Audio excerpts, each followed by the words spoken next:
Hi, I'm Wiley Lum with WCAT. Today we're going to get an inside look at the Blake Center with Keith Evans. Let's go.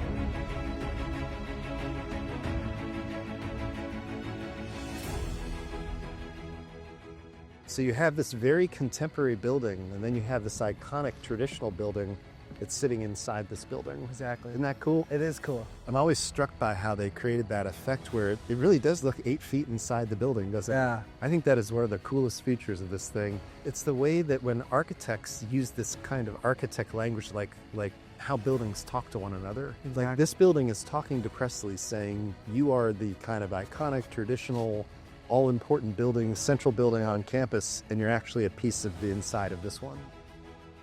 This area here never had visibility to the quad, and in fact, it wasn't even, remember walking up the pine straw trying to get up here? Now there's actually, for people with mobility challenges, there's this ADA access.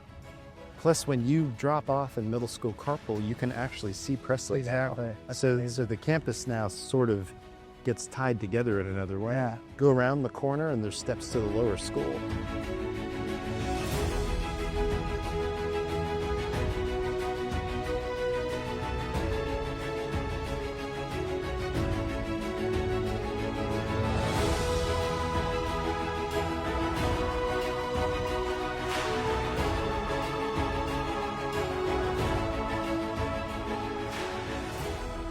And here we are inside of the Blake Center, right at the entrance of the Spanish Steps here, one of the greatest parts of the Blake Center in my opinion. So Mr. Evans, tell me a little bit about these Spanish Steps and what do you hope to kind of come out of like the community here? Yeah, so the building has always been intended to be very transparent and to be able to see the activity in the building from the outside. It's not a building that has been built with as many social spaces as Campbell and Barge has. The focus here is much more in the labs and in the studios and those kind of working areas. But the Spanish Steps are really a space where students can come into the building, relax, hang out, perhaps after being in one of the art labs or after one of the innovation labs in the robotics lab, hang out and also have a view out to the quad. And so you're not in this building kind of apart from the action. You're kind of right in the middle of it here. And these steps being right at the front window, I think is really one of the greatest features in it. It also is a great pitch space. So you can gather an audience here and you can discuss and talk about your project here, right at the entrance to the building where people are going to see and be seen and maybe get interested in what you're talking about. Exactly, yeah. And I love that you said that people can really see what's going on here. Like you said, you can see Presley through the reflection, but you can also see the amount of students working through. So it's like that kind of double aspect where you can see the history through Presley, kind of like the situation there, and also just the amount of students coming here and working and really like the community at Westminster.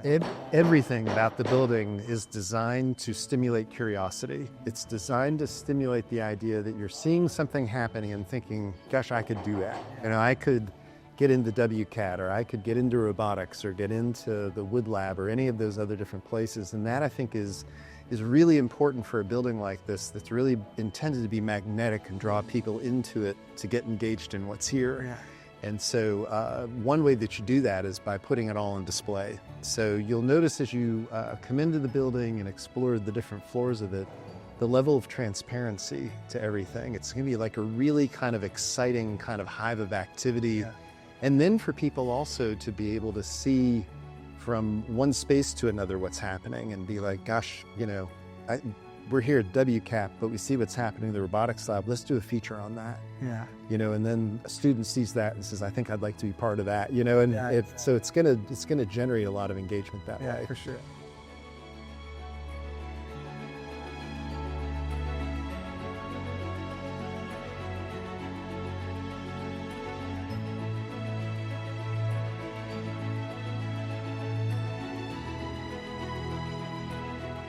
It's not a hallway, but this walkway is extra wide. and it leads out into a space that will be a gallery for student art. And so this is actually the place that is replacing the art studios in the basement of Broyles. Okay. It's not hard to imagine having art receptions up here, having visiting artists, those kinds of things. And you can see the football field from here. When the leaves are off the tree, you'll be able to watch a touchdown for sure down there. That'd be something to do here. Yeah, maybe I'll try that. Watching a football game from Blake Center would be interesting. So there's a lot of students at Westminster. I mean, Westminster is known for their engagement, being able to have students involved in anything they really want to. But I know there's a good amount of students out there who can't really find their place yet. And I think it's harder for them to go around the campus and really know what they want to do. So how do you hope the Blake Center will kind of aid those students who are on the line about getting involved in sort of different groups and communities? Yeah. So one of the things that's really, I think, important to think about as it relates to what's going to happen in this building is yes, it is transparent. Yes, it is intended to bring you in and make you want to be engaged in the activity that's happening here. But the other thing that is, I think, a really important realization to have is that many of the things that are happening in here are the things that are happening down in Midtown. They're the things that are happening out in Silicon Valley. They're the things that are happening in those centers of innovation, around the country. And each of those centers of innovation, there not only are people in robotics, but real estate people. He's got to have lawyers. He's got to have designers and architects and so forth. They don't need to necessarily know how to make a robot. Yeah. It would sure help them.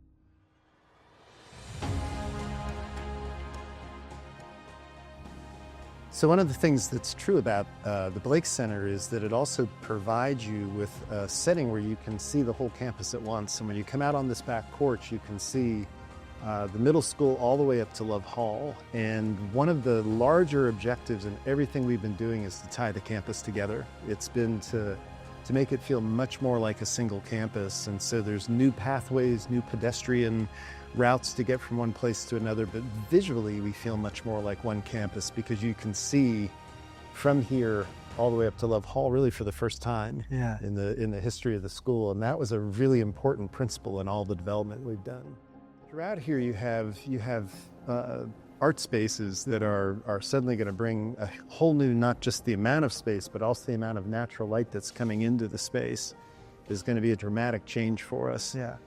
One of the things that I like the most about the art spaces is the way they connect to social spaces, like the galleries and that kind of thing. So it isn't hard to imagine, even out in these open spaces, a lot of activity that's happening around the arts.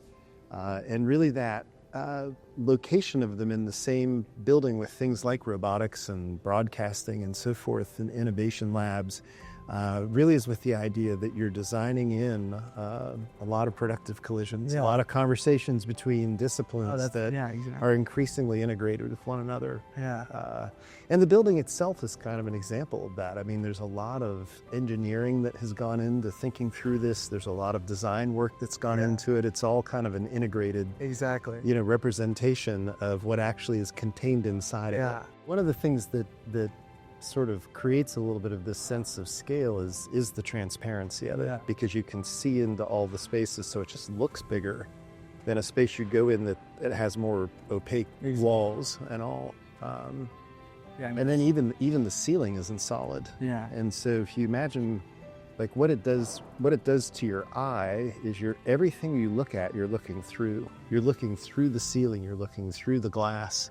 And so it creates a different sort of mindset.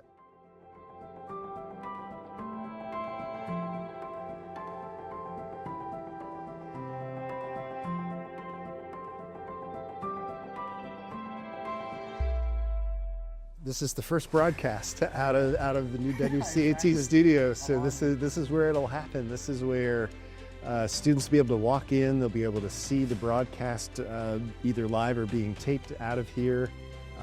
This screen behind us will be able to project various things into that broadcast, and very much a kind of active working sort of a studio that you might find at the local news, except it's here. And so I think there's an opportunity here not only to generate a lot of interest across the whole student body, but also to even create a crowd while it's actually being done. And this will I think be one of the really kind of favorite spaces in the building, and it's why it's so central. Of all the things happening in here, WCAT is the one that gets the word out, right? Exactly. And so in many ways, I think to have WCAT here also kind of speaks to how this building has gained a kind of following and has gained a lot of excitement, because people know WCAT. Exactly. Like they watch sports on it, they watch the newscasts, they watch the specials, all those things. And that has been a really incredible outreach to the Westminster community that now has a home. Yeah. And that resonates with people.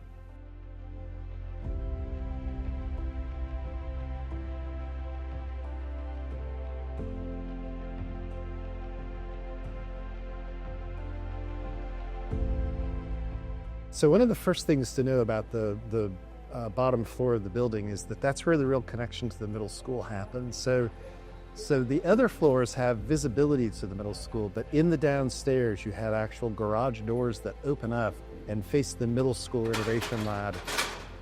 And there's a big patio out there. So the opportunity for middle and upper school kids to kind of see what's going on, for middle school kids to sort of see what the future is all about in this facility really happens downstairs.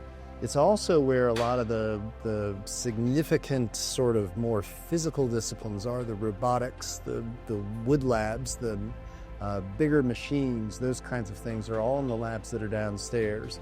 And so it's a much more kind of interesting kind of working space in a lot of ways, a lot of activity going on, a lot of things that I think will draw students into that, and IT's offices will also be there. So, and it'll connect out this way to the tunnel, so that it'll connect this way going toward Presley through the tunnel, and the other way to the middle school, out that door.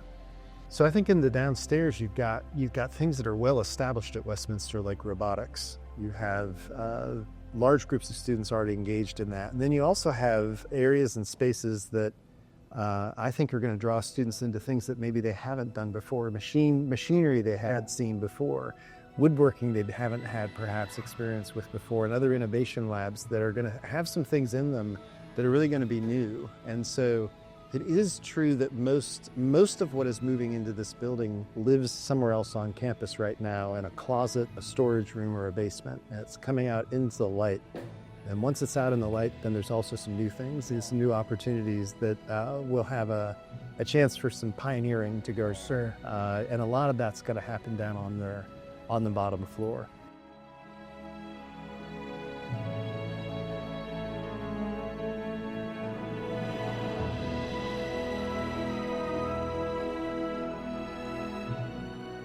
So the people watching, it's named the Blake Center. Just tell us a little bit about the Blake family and their role kind of in building the Blake Center. Yeah, absolutely. So the Blake family has been around Westminster for a while. They're currently grandparents of a number of Wildcats. Frank Blake had a long career in government as an attorney, and eventually went to Home Depot and became the CEO of Home Depot, and had a really successful career there for a while. Liz also was an attorney and came up as general counsel ultimately through GE, and then actually went to work for Habitat for Humanity. And the Blakes really kind of caught fire on the vision for this facility, and made really one of the lead gifts that really made it possible. There are a lot of other generous people who also contributed and helped with various spaces, and are continuing to, even as we speak. But the Blakes kind of grasping on to what this building could mean, and their generosity in seeing, let's go, is what really allowed it to catch fire. And we are really, really grateful to them. I think all of us just are in awe of that. that gift and that generosity, and hope we repay it by making the best use of what's here. For sure. I mean, I know my friends in the student body here will just love this building. Yeah, I mean, it really takes a family that can see the vision. Yeah, exactly. And to be able to do that. Everything you see on this campus is a function of people's generosity. It is people who believed in the student body, stepped forward and said, these students will go out in the world and make a positive difference, and I want to make an investment in that. Sure. And that's where these things come from. So, I mean, what an amazing tour, Mr. Evans. I can't be more grateful for your time and being able to give me kind of some insight into the building. I mean, I'm super excited to be able to be a part of this in the future, being the first Sevier class to be here, and I mean, being able to explore everything that it has.